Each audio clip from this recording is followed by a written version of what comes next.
Hello everyone and welcome back to another book review. Today I am returning to the Star Wars universe and I am reviewing another Doctor Aphra comic.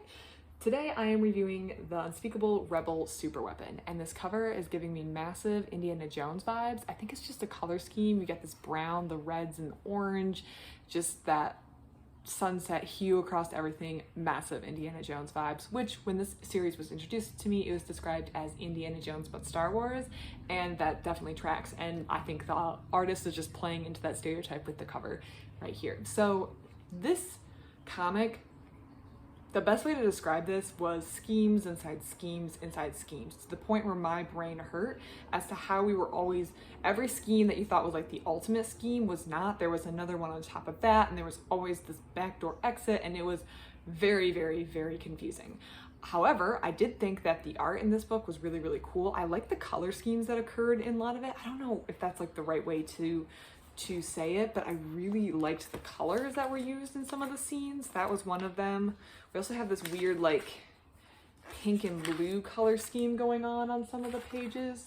The light's kind of glaring on it, but the color in this one was particularly very interesting, and I really enjoyed the inner workings of Imperial PR, misinformation, propaganda, whatever you want to call it, which we get to see in the second half of this book as it relates to Dr. Aphra's scheming. So in this one, Dr. Aphra is just mixed up in another scheme involving an artifact and the Empire and the rebels.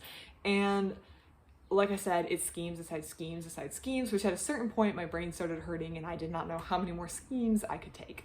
But this was interesting overall. I wound up giving it a 3-star review. I think this book and Dr. Aphra in general would definitely appeal to people who like the gray aspects of these books. And actually that's right. I was thinking about that when I was reading this book, and I was like, this is a lot of gray area in the Star Wars universe, as in like not good, not bad, but kind of these gray areas. And right on the back, when I flipped it over, it says, Dr. Aphra reminds us how fascinating it is to learn more about the rebellion and the shades of gray that operate within it. So that's just on this quote, this review that's on the back. And I thought that was very, very true, because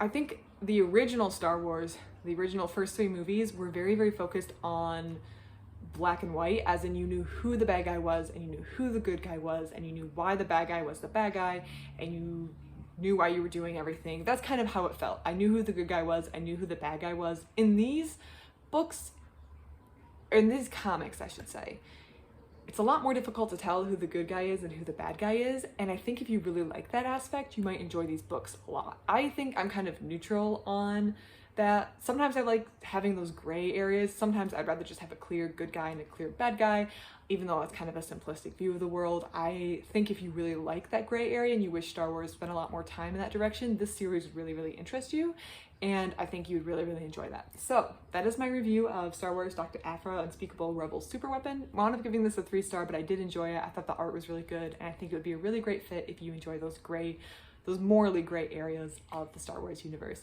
Other than that, everyone, I hope you have a great rest of your day. Thank you for watching.